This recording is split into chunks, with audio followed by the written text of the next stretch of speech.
Good afternoon and welcome to another edition of Humanities Kansas Big Idea Presentation. I am Freddy Gipp, enrolled member of the Apache Tribe of Oklahoma, Digital Program Manager for Humanities Kansas, and your co-host, along with Dr. Valerie Mendoza, Director of Title III Strengthening Institutions Grant at Washburn University. The Big Idea, which is a monthly online series that highlights fresh thinking on humanities topics through brief essays and online interviews.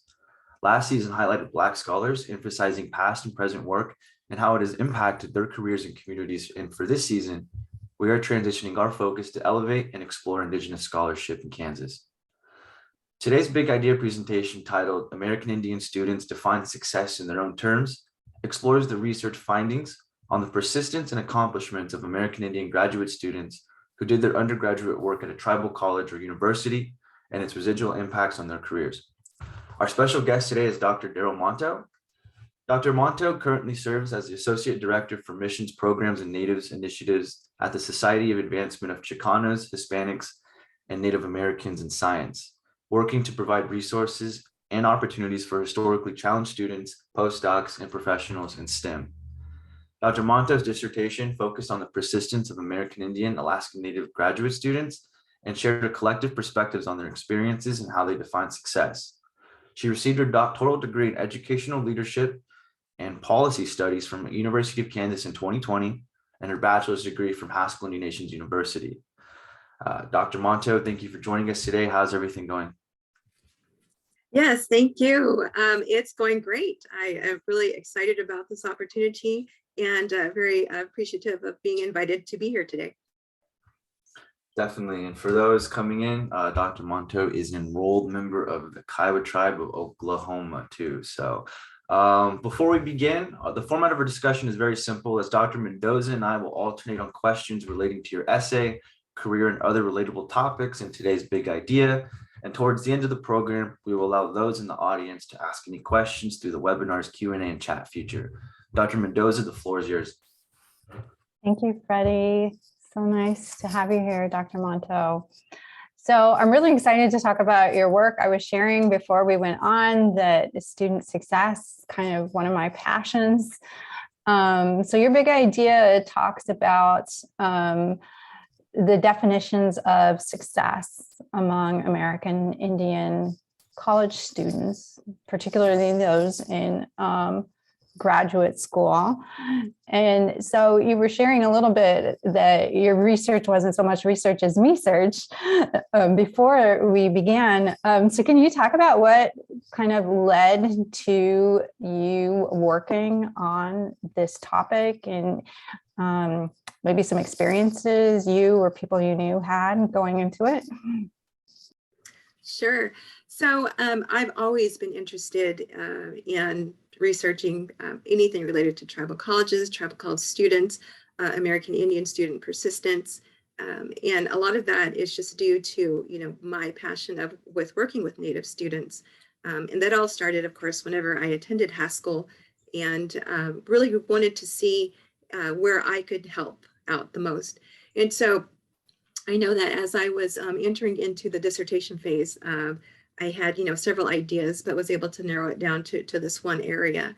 And it was an area where, I wanted to hear and amplify, those voices, especially for those American Indian students, Alaska Native students that were in graduate programs, to kind of share, what it's taking for them to get through, their respective programs.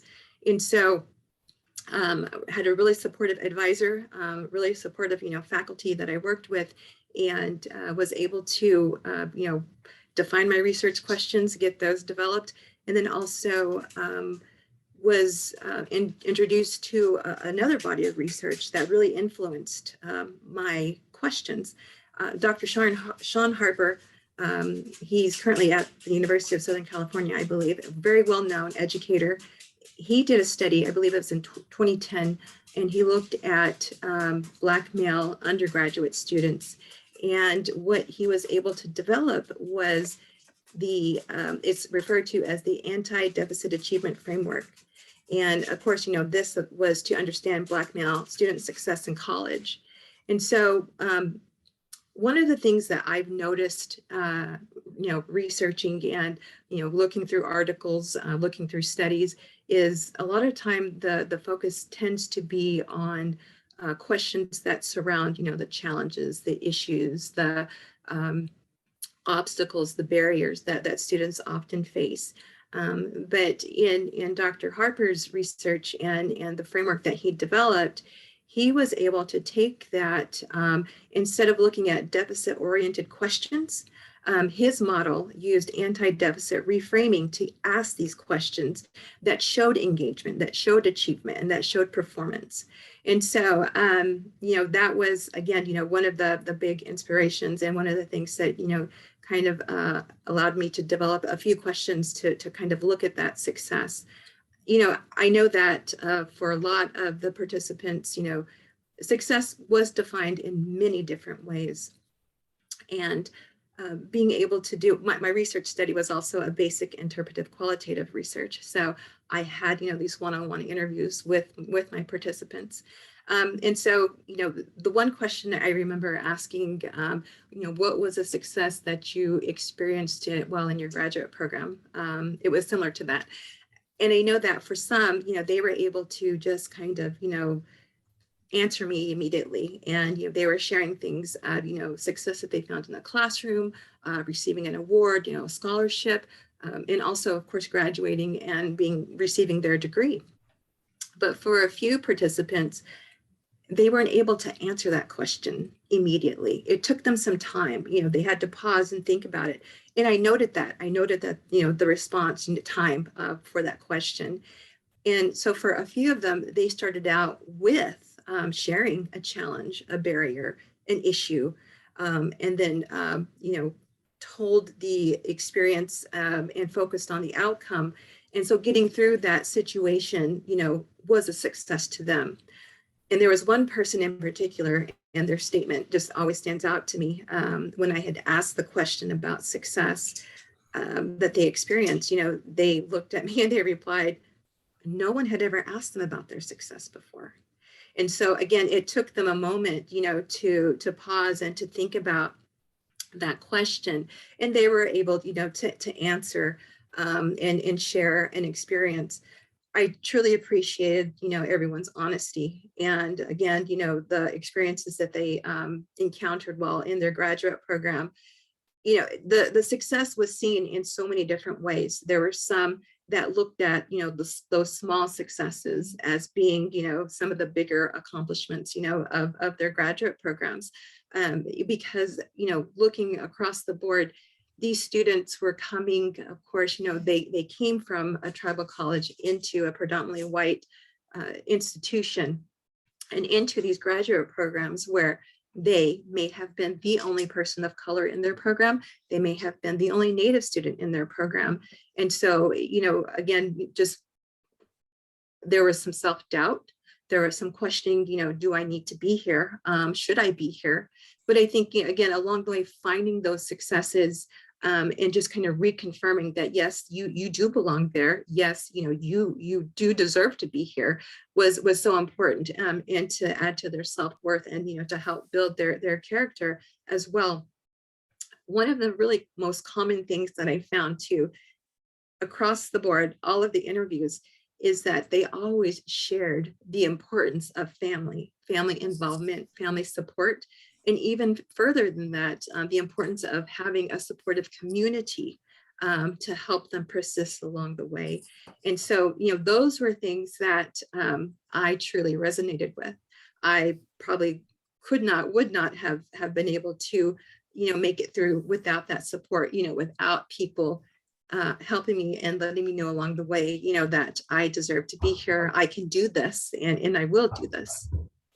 Yeah, it's so interesting how oftentimes our brain just tends to focus on the negative. So, that student that you interviewed was like, nobody's ever asked me about my, successes, what I've done well. And it also has me thinking about, the differing definitions of success, right? Because the dominant culture is very much individualized. So as you were saying, oftentimes, students from historically underrepresented backgrounds are pigeonholed into this kind of deficit thinking, right? They need remedial classes to, catch them up. So tell us about the assets, especially in terms of cultural wealth that American Indian students bring with them to college. Sure. Well, there's a lot to this question. So, I think Native students, they bring so much wealth with them, and sometimes they don't realize that, their culture being a huge part of it. We come from, some amazing people, some amazing tribal nations, indigenous people. And with that, we bring, that strong identity with us. And so there's that. In regards to, students that may be underprepared for college, I think that really, we could go so many ways with that right now, with that particular point. For Native students in general, again, it's, I guess if we were to look at the data, historical data, it's common, especially for Native educators, that we are aware that our high school students have the lowest graduation rate as compared to other races, ethnicities, excuse me. But, I know that there are programs in place and there are people that care, that are willing to work with our students and to help them have this opportunity.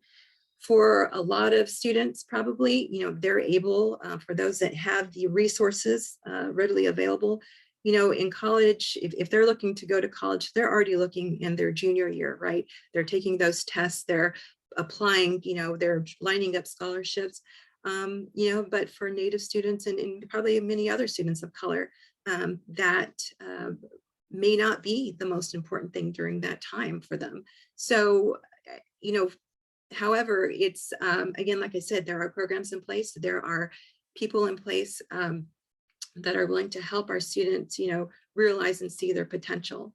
One of the things that I was able to do during my short tenure, when I returned back to Haskell to work, I was able to develop a program that worked with students in rural communities and to allow them to become prepared in a sense and engaged virtually. We did this over a Blackboard, but then the culminating event was to bring them to the campus and to share with them, what it's like to be on a college campus, but even more so because of the location, we were able to take them to other institution types. So we took them to a community college, we took them to a four-year private college. Of course, we took them to a large research public institution, again, just to let them see what those experiences could be like.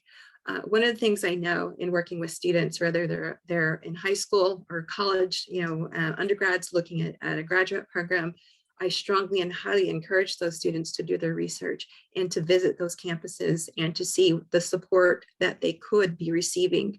It's also important, for those students to also look and see what the numbers look like, right? How many other Native students are there? How many Native faculty are there? How many Native staff do they have? What kind of resources, again, do they have in the community to help support them along the way? That's also important as well.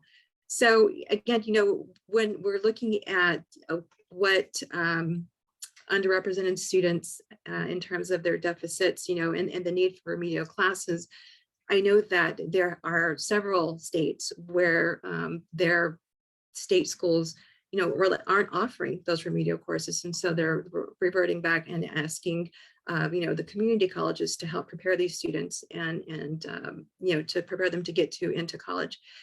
It's not uncommon. And I actually would highly encourage that for students if they're finding themselves, needing, those remedial courses.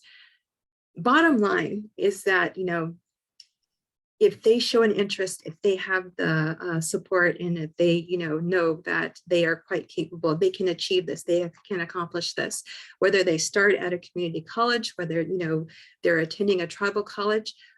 Even now, I don't know if you are aware, but we have over 35 tribal colleges that are located across the country. Of course, most of them are located in areas, tribal reservations, tribal communities, but a lot of them, are now offering baccalaureate degrees, graduate degrees. And this is a wonderful thing. This is a great thing, for our students, especially those that are located in those rural areas, that they are still able to access and attain a higher education. So there again, I know that for some schools, remedial education, they've kind of moved that out, and also are kind of relying on, other institutions to kind of fill in that gap. But, I know for a lot of the larger institutions as well, to be admitted into a university, I mean, they're looking at GPA, they're looking at rank in class, they're looking at, test scores. And so there again, bottom line, I would just encourage students, to kind of research and to really kind of think about their pathways, and, what might make this a little easier in the process for them. Yeah, a follow-up question on that, because going to college can be such a cultural shock, no matter who you are, right? So I want to ask you a little bit about tribal colleges and how they mitigate that for Indigenous students. What are some of the, I'll say assets that tribal colleges have that help, mitigate that culture shock? Well, that is a great question. And actually, I actually have an experience. So my first year in college, I attended a public state institution. I did in Fairfield my second semester. And I had some very supportive parents. And so they realized that, I still had, potential. And I ended up attending Haskell Indian Junior College. I transferred and enrolled in a liberal arts program. And I was a little nervous. And the other thing too, is I had never heard about Haskell before. So it was interesting, I'm going from this, state school, to a tribal college, but, it was the best thing that ever happened to me. I remember, coming into the classroom and seeing students that look like me, being in classrooms where the teachers look like me, where, all of these, my peers, we all had, shared some of the same experiences, and how much culture was truly, immersed in everything. That is something, again, that I truly appreciated. And I wish I would have known about Haskell from the very start, because I flourished, I was able to get through my program, finished. And one of the things that, for tribal colleges, again, the majority of them are located in tribal communities on reservations, and they do provide that access to higher education for their community members. And that's good, that's great, that's wonderful. They also provide many opportunities and resources. And there's just so much support out there that I see, and across the board in terms of advocacy for policy. And that's something that the American Indian Higher Education Consortium, AHEC, and they're based out of Virginia, that's what they do for tribal colleges. There's also the American Indian College Fund, that is a very well-known organization that is always providing wonderful opportunities for our students, be it scholarships, be it information on internships. So with, the experience of a tribal college student, you get that culture. And then you're also able to, of course, get through your program, and you can, transfer on. Or if you decide, if your tribal college, offers a four-year program that you're interested in, you can stay there and finish out. They are all accredited by their respective accredited agencies, organizations. And so again, it was just a wonderful experience for me. And it really is something that, stirred my passion and the want to keep working with students, Native students, students of color, to help them, navigate their educational journeys, and to help them, again, not only support, but also to help them realize their potential. Awesome. So we have a question from an audience member, Rhonda, who asks, did you have any classes taught by Denise Lowe? Oh, yes, for sure. I did. I had a class taught by Denise, and it was an English course. She was wonderful. I learned a lot. Very committed, to students and to our education while at Haskell. Yeah, Denise is a former poet laureate of Kansas, Yes. and a huge supporter of Humanities Kansas. So kind of keeping up, talking about this, tribal colleges versus, predominantly white institutions. Can you talk a little bit about the evolution of the education of Native youth, before,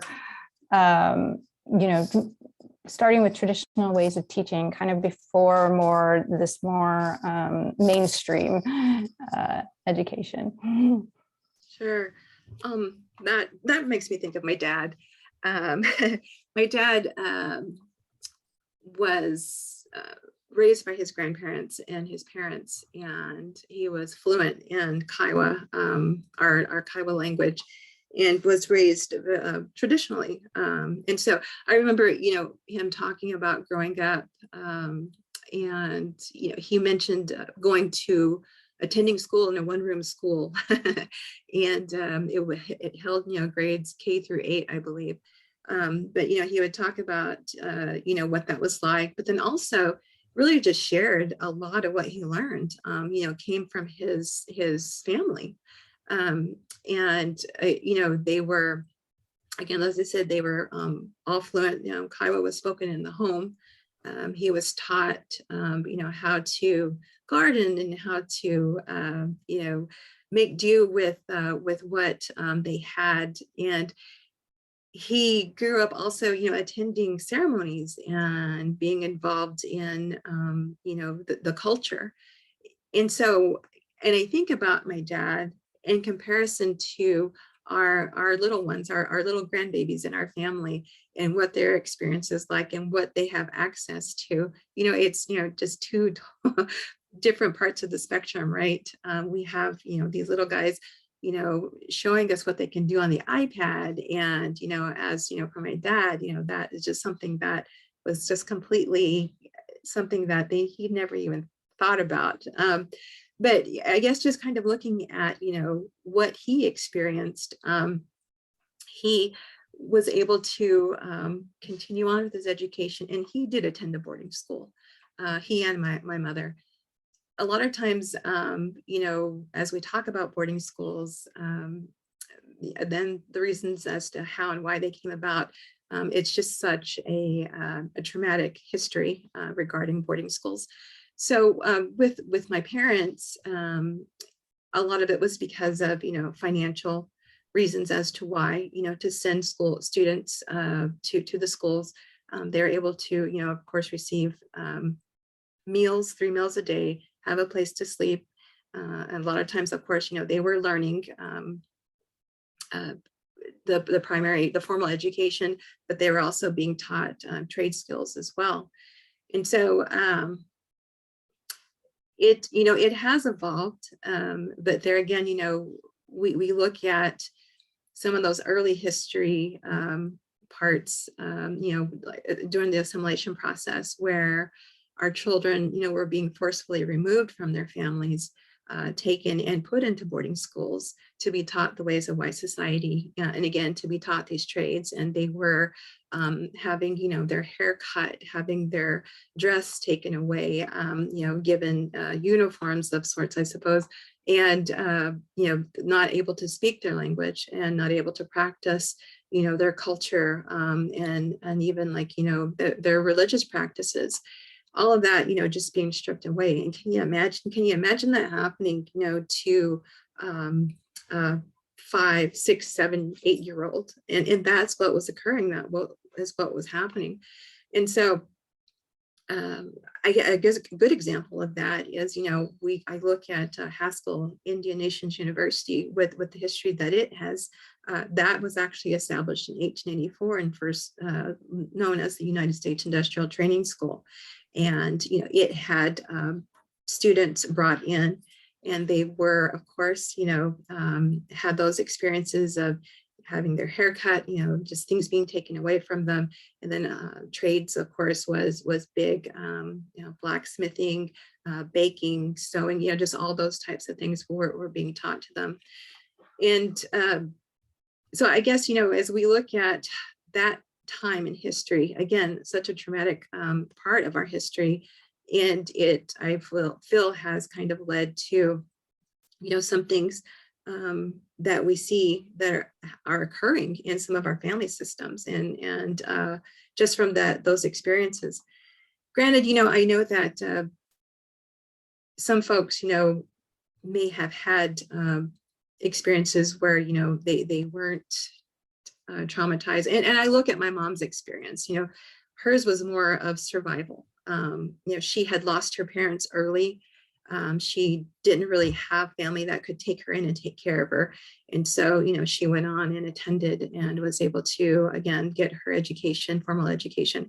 But I guess over time, as we're looking at history, it has evolved, and it continues to evolve for our Native students.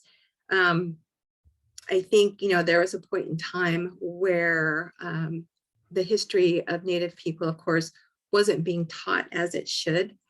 And I remember having a conversation with an educator, and, talking about, what will it take, for us to be able to do that, to change what we're taught in school, and, how that information is received.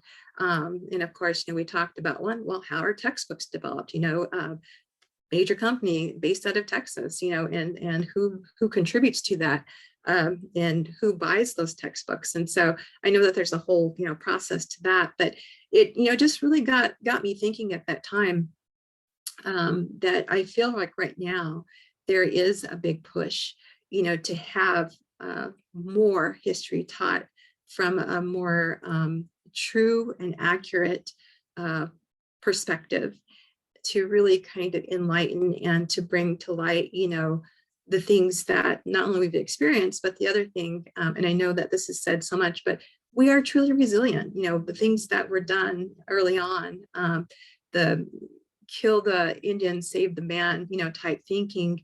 And as we have, progressed over time, to kind of, to where we're at now, I mean, yeah, we are still here, and we are resilient, and we are still doing all the things that we feel and deem are important. Our culture, again, we are so diverse. There are over 540 federally recognized tribes across this country, and each of us, with our own languages, with our own customs and traditions and beliefs. And so, just kind of going back to that question, what do Native students bring? They bring that wealth of culture with them. They bring, their family. They represent, their communities, and that identity is also always a big part of who we are. And I look at, and I'm probably digressing a little, but just really, I want to make mention, some of the things that have gone on here in the state of Kansas. I know that there was a leader, educational leader, that had said some disparaging comments about Native people. And, there was, of course, a meeting held yesterday at the Kansas State Board of Education, where a couple, I believe there was a tribal official and also a very well-known Native state educator, that were able to share their thoughts and provide testimony to the Kansas State Board of Education. And from that, there were some good things that came from that. There was the discussion of mascots, and eliminating mascots, through the state of Kansas. And that would definitely, of course, be a big win for us. Again, as I go back and talk about identity, I mean, it's important, for us to, as Native people, to try to get people to think, not so much put yourself in our shoes, but, look at what we've experienced, over time, and look at where we're at, and look at what we're trying to do and we're wanting to accomplish, and how important that is that our children see that. As I noted before, the importance of, for me, attending Haskell, not just being in a classroom full of Native students, pursuing higher education, wanting to attain their degrees, but also being taught by Native people. I mean, that was, again, such a wonderful experience for me. Again, people that, wow, look at, this person, they've got their degree and they're teaching and they're teaching Native students, and, they're passing on their knowledge and their experiences. And that also is a great thing. So I know I kind of went all over with this, with your question, but again, if it's really, there's just so much to it. I mean, we can talk about traditional ways of teaching, but then you can't do that without getting into, what we experienced during that assimilation time, and then also, what we experienced even beyond that, and then what we're experiencing now. So there's just like all these, little pieces that need to be incorporated into that.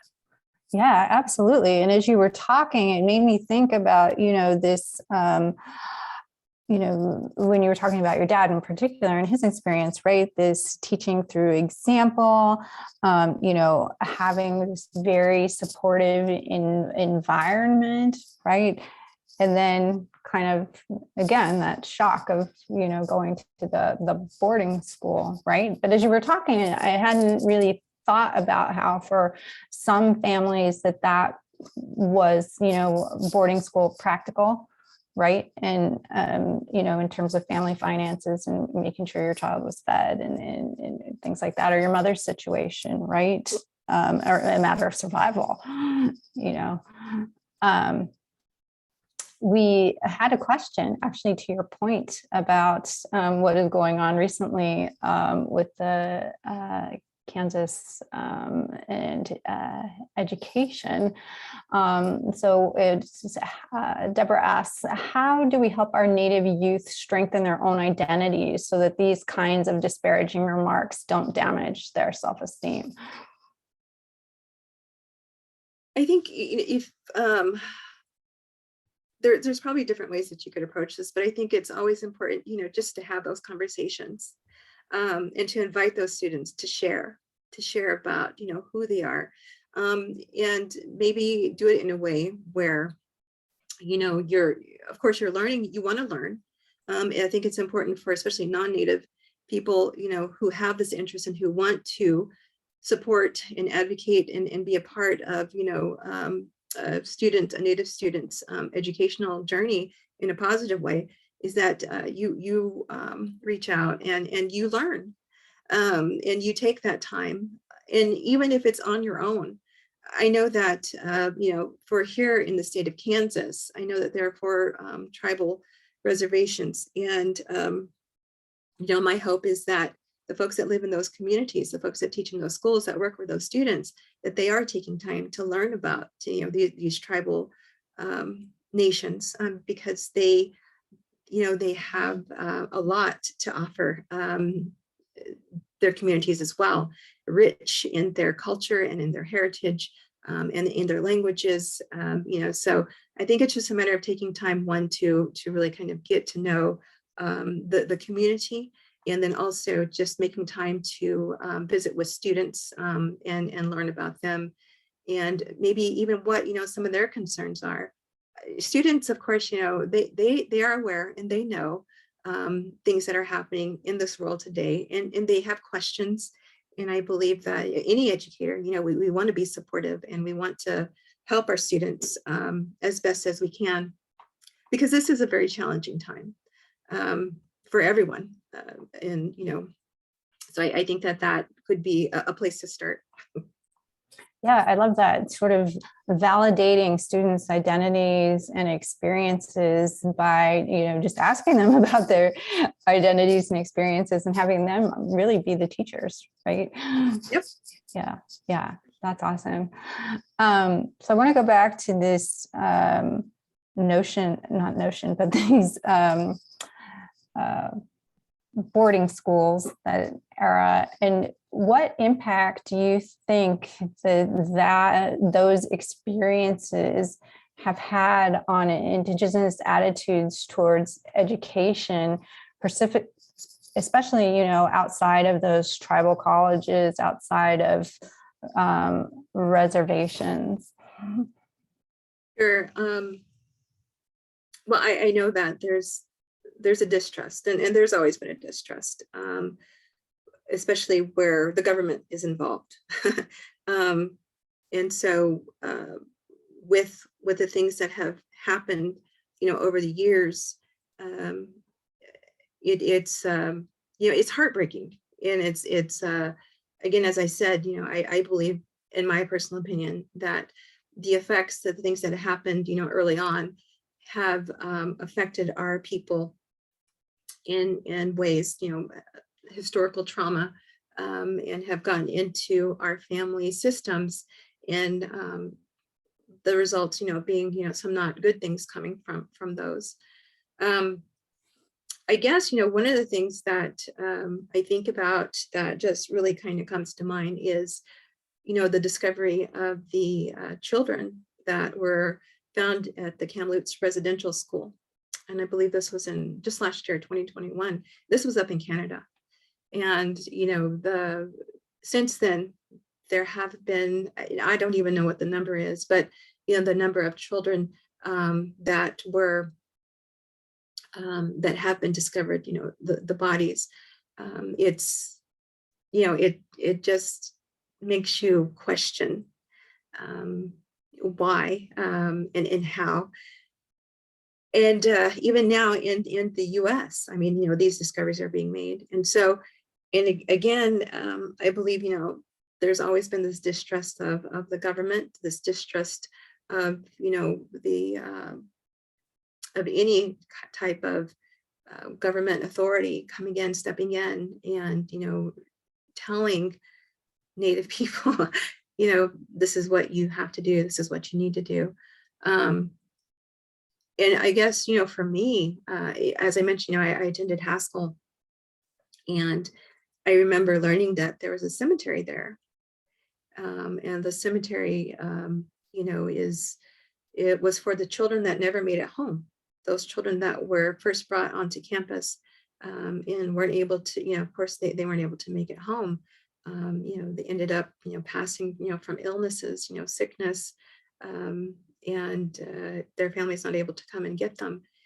And when you think about it, it's just why is that cemetery there? Why weren't they able to take them home? It just brings up so many emotions and feelings and thoughts. And so again, we look at all the reasons as to why these places were established, and we look at the damage that has been done. And so, I mean, of course, there will always be that distrust. And I know that there are boarding schools still, today, mainly focusing on, secondary students. And I really hope that, the folks that are at those institutions, and I do know a few people that do work at some of these places. I mean, they are invested in these students, and they want to see them succeed. They want them to be successful. And so, you just hope that is, the purpose, and that these students are able to attain their diplomas and move on. Yeah, I think that's amazing. Just with everything that's been transpiring over. And so I kind of wanted to follow up with you on a question I had. And it talked about tribes and what they have for them in rural areas. And so, like, what is needed, especially for education at the local level, for them to kind of leverage cooperation and partnerships? I understand that they have to work with what they got, especially up in Montana with these schools and everything. But what about those entities, that are on, maybe they're in border cities, or they're in complete cities and rural areas that there's not many natives? What do you think needs to improve at the local level, especially in regards to education? It would be great for these schools that serve a high number of Native students, of course, to receive adequate funding, to have adequate resources available for their students. I grew up in a small rural community. It was half Native, half non-Native, and we had one school counselor. And I say this, and people may or may disagree with me, but unless you were in the top 10% of the class or you were an outstanding athlete, a lot of times, you weren't paid attention to. And so if it weren't for my dad and my older sister, who both were, my dad had attended college on the GI Bill and was able to attain his bachelor's and master's degree. And growing up, watching him go to class and stuff. I mean, he was my model for that. My sister, the same way. She went to college and took me with her, took me to her classes. And I feel like, that was so important to me because it showed me that, hey, this is a college campus. I'm here. I want to be here. And so it kind of started, my own motivation, to move in that direction. My high school, I don't really feel as though I rural public high school, my graduating class was 42 people. I didn't get that support. I didn't get that encouragement. And so if there are ways that, these communities, again, could receive funding, could receive resources, could be connected to programs that can help their students, I mean, that's great. A lot of people may not know about College Horizons. College Horizons is a wonderful program that allows Native students to go and visit campuses. They pay for, I believe they cover their transportation, their airfare, and they take them through what it's like, to be on a college campus. That's a wonderful program. Many people may not know about it. The other thing is, for these rural communities to be able to build relationships maybe with local community colleges, to have their students visit, and even, and I don't even know, this may be far-fetched, but I don't know how, if a dual credit would work for some of these areas. I guess it just depends on the location. But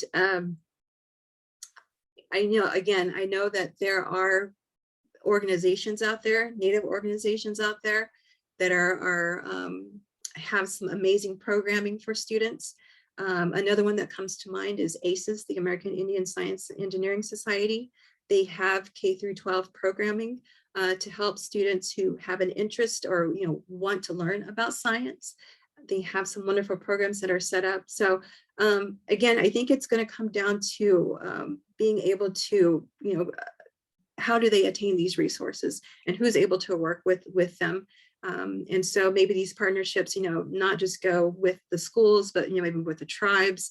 And again, even looking a little further out to what lies in some of the other surrounding areas in their community. Yeah, definitely. I also wanted to touch base with what you mentioned about what happened yesterday at the Capitol. So I guess, with this kind of topic, we talk about, sense of like canceling people or, just for inappropriate comments or things coming back from the past to coming to, infringe on their position and then resigning or whatever. And this, is, probably been debated from private circles to headlines, in other areas where they just see it and say, oh, another victim of somebody saying something getting caught.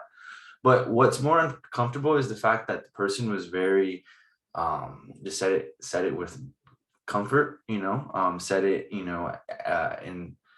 and I thought that it was intriguing because it brought up your point of why is cultural competency very important in not only academics, but government, and especially in entities that mesh with both, like the Board of Education. And for someone to be at such status like that, you must wonder, like, where is the lack of, and how do people in this position continue, without understanding, who they are, where they come from. And so why do you think, why is cultural competency so important in academics and government today? Oh, it's important. And, for anyone wanting to serve in a leadership position, I mean, you have to be aware. You have to be aware of who your constituents are. the people that you serve, the communities that you represent, and making, as you know, I thought about that statement, and being in a position of leadership, there's no excuse. There's no excuse, in my personal opinion. You are looked at, you are looked upon, and you represent an entity, right? In this case, the Kansas State Board of Education. I think for folks that are interested in pursuing positions of leadership, serving their communities, I mean, it's important, again, that you do your research and your constituents, and the people that you're representing. And for the state of Kansas, we've got, again, like I said, 4 tribal communities, 4 reservations here, located here.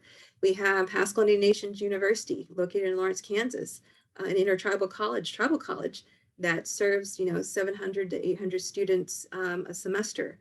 And so being able to understand and know that you are representing a lot more, and to be a little bit more knowledgeable, and to that is so important, is so vital. And one of the things that I know, some of the work that I've done with a few folks in my circle, is that we really encourage people to vote, Native people especially, in our local government elections, in our national elections, and even encouraging those, to get involved and vote in their tribal elections too. That type of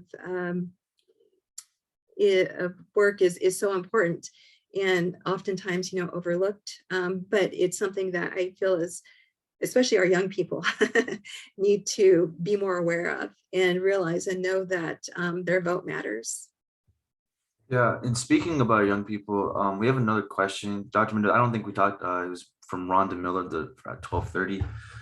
She said, how has the inability to attend in-person classes affected Native students, especially those that were living at half school or away from their homes?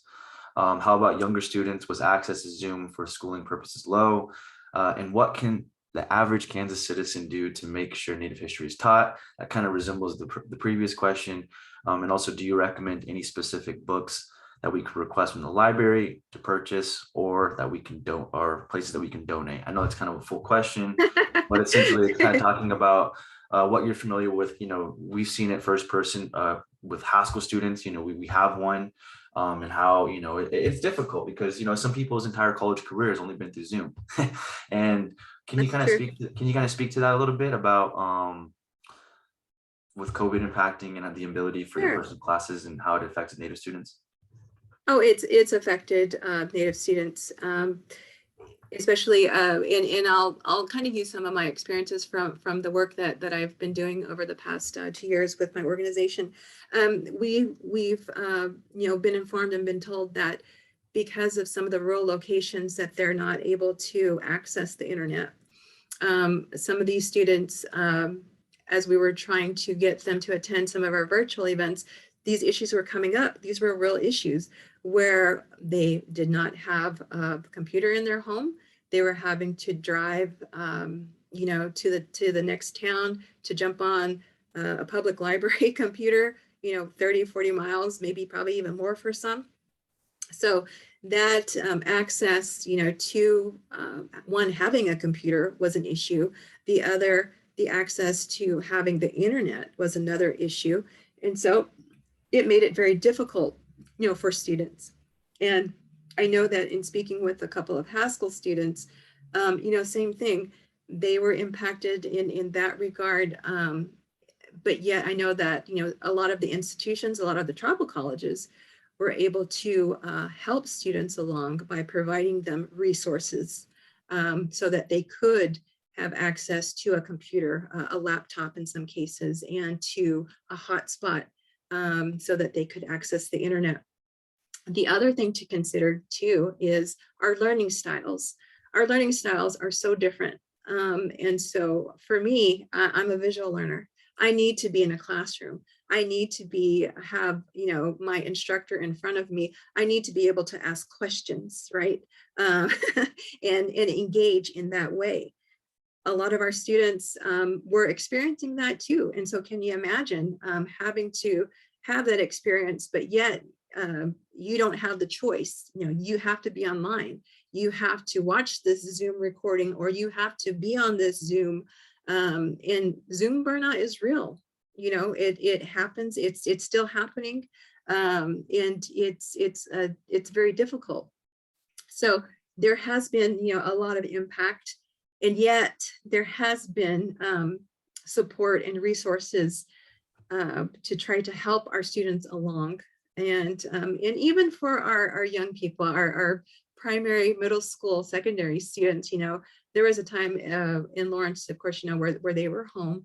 And of course, again, another difficult situation. So, you know, this has been, again, a very unprecedented trying time for many people.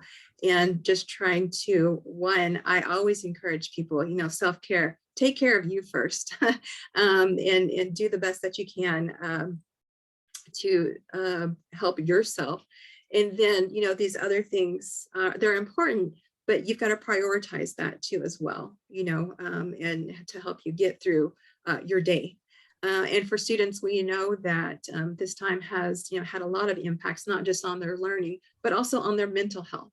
And that's another thing, and a whole nother session that we probably could talk about. But I am so happy to provide a list of resources, and that's something that I didn't do, and my apologies, because I know it was included in my request, but I definitely can circle back and provide a list of resources, and also some places if folks are so inclined, you know, to donate as well. Yeah, definitely. I kind of want to touch base on what you talked about being a visual learner. In your research and your dissertation, how were you able to kind of tell the discrepancies of who a visual learner is as opposed to a technical learner? And has that kind of, if so, I know it's kind of a specific question, but were you able to see kind of a big difference between how Native students operated in both styles of learning, I guess? I think for, well, I think just kind of as I'm recalling, you know, some of the interviews, some of the discussions, I feel as though for the most part, everyone appreciated being in their classroom and having that engagement. So they kind of tended, you know, to lean toward that and having those experiences, because with my research and with this particular group, and I think as I made mention, I mean, you know, these students were coming in already kind of having some self-doubt, you know, as to, you know, do I belong here? Do I need to be here? And so I think they were taking advantage of everything to help them along the way. So I know that engagement was important. Okay. Let's see real quick. We have a comment from April regarding the question of how we can help Native students in education. And she says, teaching about tribal governments and histories in our public school system by being visible in the school system on campus through our art, our music, leaders, cultural presence, books, websites, creating training sessions for teachers and community members from the eyes of Native people in the Native community, especially having those difficult conversations that bring us all to the circle. She says they need to hear our stories, to hear our pain, to help us by providing the space and place to have those discussions without bias, racist attitudes, and just to really listen, to help us humans to move to that next level of just being human. I wholeheartedly agree. And, you know, this brings to mind, you know, a couple of things too. You know, throughout the year, we have American Indian Day, which is in September. We also have Native American Indian Heritage Month, which falls in November. And now we're moving toward Indigenous Peoples Day. That happens the second Monday in October. And these times are very important, you know, to our Native Indigenous people. And I would encourage that, you know, we go beyond that, and that we always recognize anytime that we have a chance that, you know, again, we are still here. And we have a lot of wonderful Native educators, Native leaders across this country that have been so influential. So many wonderful advocates out there, fighting for Native rights in regards to land issues, resources, all these things. And so just kind of going along, there's just a lot that we can highlight and that we need to amplify. One of the things that comes to mind is the true need and the strong appreciation for those that are involved in our Native language revitalization and preservation. I mean, that is so important and so relevant because it really has a lot to do with our identity. I mean, we have some tribal nations right now that their language is lost and they have no language speakers. And so that is definitely something that I, again, am very appreciative of all those people that are involved, and especially within my tribe that have taken time out of their schedules. I mean, a lot of these folks, have full-time jobs, but they're doing this, they're because it's such an important part, again, as I mentioned, as to who we are. So, taking time to learn more about Native history, to learn about, again, Native leaders, those that are very influential in the work that's being done. I know that I have so many people that I look up to and that inspire me on a daily basis. A few people to name are Dr. Cheryl Crazy Bull, who is the president and CEO at the American Indian College Fund. She has done some amazing work and continues to work really hard, to serve students, Native students.